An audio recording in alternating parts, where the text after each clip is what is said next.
arribem a la 9a edició del sopar medieval del Monestir de les Avellanes, dintre de les jornades d'història, les jornades són les 11enes, i després del Covid i d'aquesta aturada de 2 anys ens tornem a l'aventura de fer aquesta activitat de divulgació històrica, que és viatjar per la història a través de la gastronomia. Aquest any el lloc on ho fem són els jardins del monestir, perquè la temàtica que farem del sopar medieval és la cuina medieval més enllà.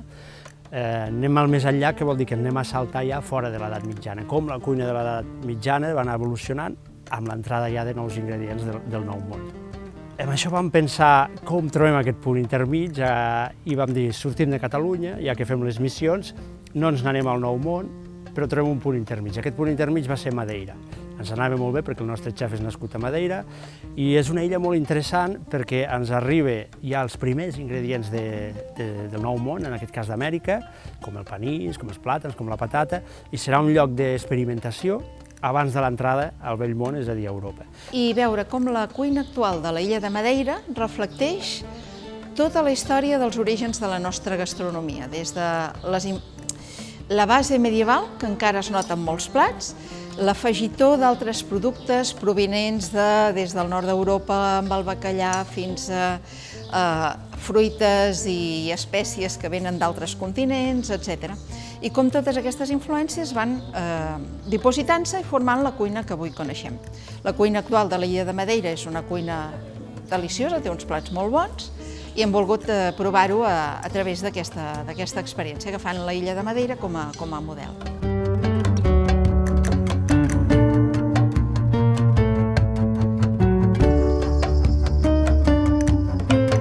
Bueno, de primer plato tenemos aquí es un pastis de bacalà, ¿vale? No buñuelo, sino pastis de bacalà, amb julebert, ajo y tal, y va acompañado con una beguda que sería poncha, que es feita de aguardiente, miel y suc de limona, que hacíamos en los tiempos antiguos. Y la beguda es massa forta, por tanto és un estilo aperitivo. Que ens recorda o vindria a ser l'evolució del que a l'edat mitjana era el vi piment o l'hipocràs uns segles més tard, que era vi amb espècies i elements endolcidors. Podia ser el sucre o podia ser la mel. Actualment el poncha reprodueix això i afegeix els cítrics, que s'han popularitzat des del segle XVII-XVIII i s'aconsegueix una barreja deliciosa.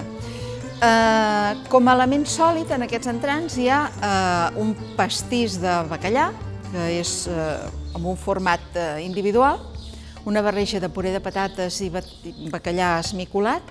El bacallà ens arriba dels bancs del nord d'Europa i de la zona de Terranova i s'incorpora a la cuina catalana al voltant del segle XVII. Al XVI ja hi ha presència, però es popularitza en el XVII.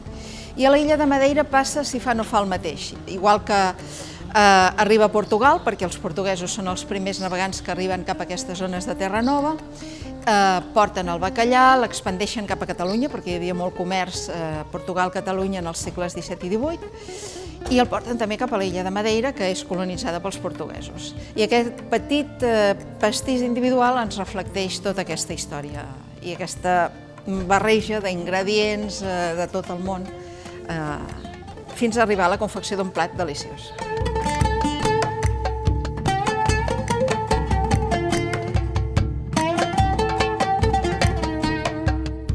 De primer plato tenemos lo que sería una cancha, que aquí es como una sopa de arroz y pollastre, pero la única diferencia es, como teníamos mucha influencia en Madeira de India, había muchas especies. El contraste es amb les espècies, però se nota que és medieval.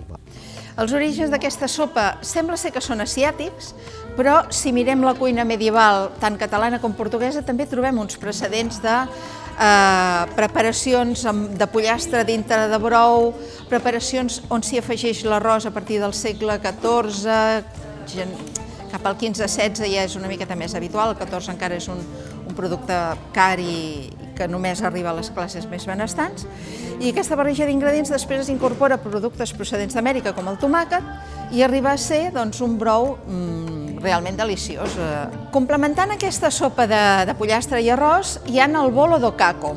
A darrere d'aquest nom tan peculiar hi ha una manera de fer pa diferent, de l'habitual. Es basa en el pa quotidià, el que es feia des de l'edat mitjana i s'ha continuat fent a casa nostra, que és farina, aigua, llevat i coure-ho dintre d'un forn, però això ho adapten amb influències que venen de l'Àfrica i ho converteixen en un pa més pla, que es cou no dintre d'un forn, sinó d'una manera més econòmica, perquè necessita menys combustible, que és sobre una pedra escalfada dintre de les brases de la llar de foc.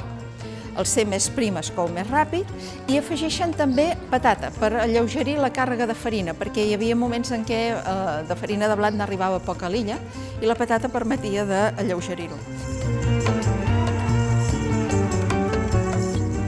El segon plat és una espatada de vedella, una manera peculiar de coure la vedella que s'origina en les romeries que fan en les festes, les celebracions religioses, quan van a visitar una ermita o fan una festivitat al carrer, i té la peculiaritat que en comptes d'encertar-ho en un ferro o en un altre suport, doncs ho fan en unes branquetes de llorer.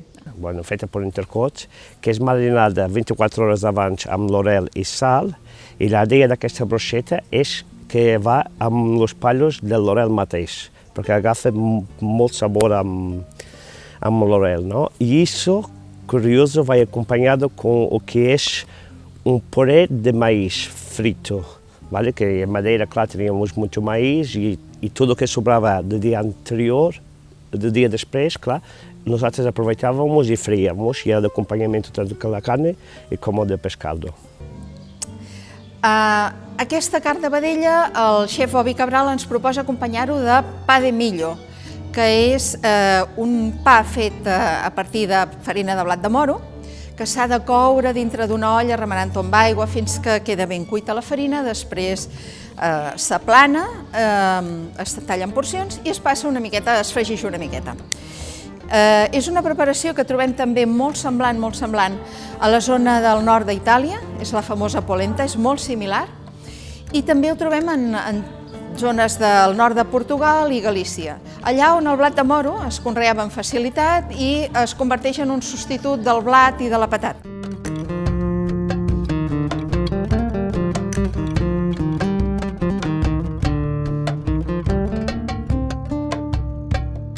E de postre, que é o mais difícil de todo, ¿vale? Temos que são as queixadas, ¿vale? Que está feita de mató